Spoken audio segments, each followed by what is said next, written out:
Your Honor, இவங்களோட இந்த நாடகம் முடிஞ்சிடுச்சுன்னா நாம இந்த கேஸை தொடரலாமா? ஜான் அவர்களே, நம்மிடம் சாட்சி உள்ளது. Due to the lack of evidence and witness. Sorry for the interview, Your Honor. We have witness. Who is it? I'm sorry, Your Honor. என்னால இத பத்தி டீடைலா சொல்ல முடியாது. ஏன்னா இது ரொம்ப ரகசியமான விஷயம். பட் அதுக்கு முன்னாடி ஒரு ரிக்வெஸ்ட். என்னோட சாட்சியை இந்த கோர்ட் ஜெயில இருந்து ரிலீஸ் பண்ணணும்னு நான் தாழ்மையோட கேட்டுக்கிறேன். This court is urgent until days. யாரா இருந்தாலும் சரி, அவன் கோர்ட்டுக்கு வரமாட்டான். என்ன ஆனாலும் சரி, சமர் சிங்கையும் கர்மாவையும் நான் விடுறதா இல்லை. கூறுங்கள் ராமச்சந்திரன் அவர்களே. மகாராஜா, தாங்கள் கான்பூரில் நீண்ட நாட்களாக உள்ளீர்கள். தங்களை காண வேண்டும் என்ற ஆவல் எனக்குள் இருந்தது. நான் தங்களிடம் ஒரு விஷயத்தை பற்றி உரையாட வந்தேன். எதை பற்றி? மறுமணத்தை பற்றி.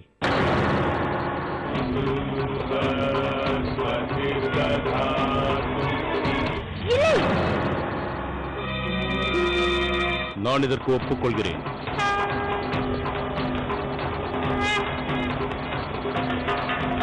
கோபாலகிருஷ்ணா, ஜான்சியிலிருந்து ஆங்கிலேயர்களை துரத்துவதற்கான சக்தியை நீதான் எனக்கு அளிக்க வேண்டும்.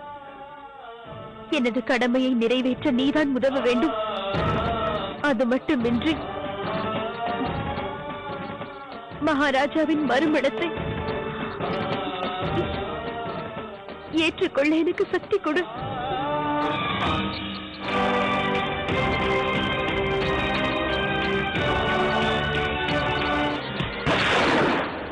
உனக்கு எவ்வளவு தைரியம்!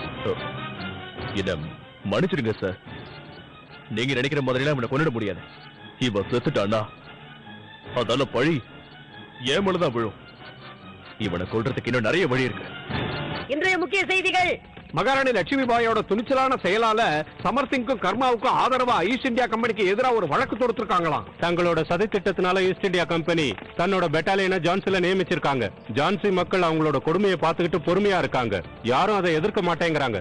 இந்த அராஜகத்தை எதிர்த்த சமர் சிங், கர்மாங்கிற 2 போராளிகளை ஈஸ்ட் இந்தியா கம்பெனி தீவிரவாதின்னு கைது செஞ்சு அடைச்சிருக்காங்க. இன்னும் நாம எதுக்கு காத்துட்டு இருக்கணும்? நாம உடனடியா ஜான்சி ராணி லட்சுமி பாயோட சேர்ந்து நம்ம நாட்டுக்கு ஆதரவா போராடின போராளிகளுக்காக நாம போராடுவோம். நீங்க சரியாதான் சொல்றீங்க. நீங்க சொன்னபடி இதுல எழுதிருக்க ஒவ்வொன்றும் உண்மை. இனிமே நம்மளால பொறுமையா இருக்க முடியாது. நாம எல்லாரும் மகாராணிக்கு ஆதரவா இருக்கணும். என்னதான் நடக்குதுன்னு பார்த்தலாம். ஆமா, வாங்க நீதிமன்றத்துக்கு போலாம். வாங்க. என்னப்பா இது அநியாயமா இருக்கு. அளவு இல்லாம போய்கிட்டு இருக்கு.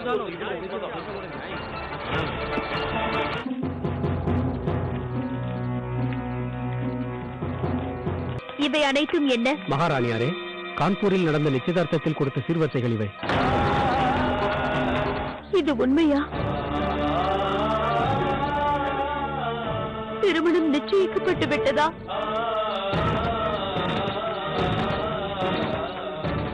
மகாராணி, நடந்ததை மறந்து விடுங்கள்.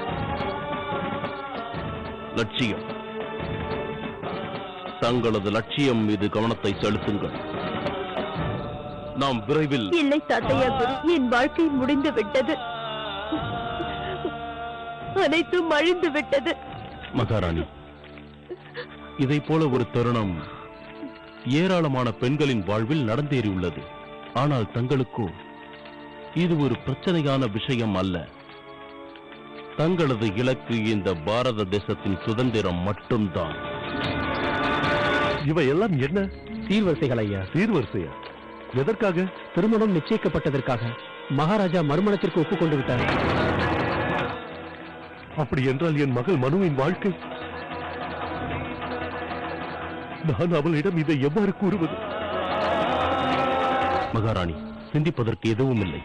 இனி அனைத்தும் உங்களை நம்பித்தான் இருக்கிறது. வாருங்கள், நாம் விரைவில் ஏதாவது செய்ய வேண்டும். ஆம் தாத்தையா குரு, நான் மகாராஜாவிற்கு அளித்த சத்தியத்தை நிறைவேற்ற வேண்டும். ஜான்சியில் இருந்த இந்த ஆங்கிலேய படைகளை உடனடியாக துரத்த வேண்டும்.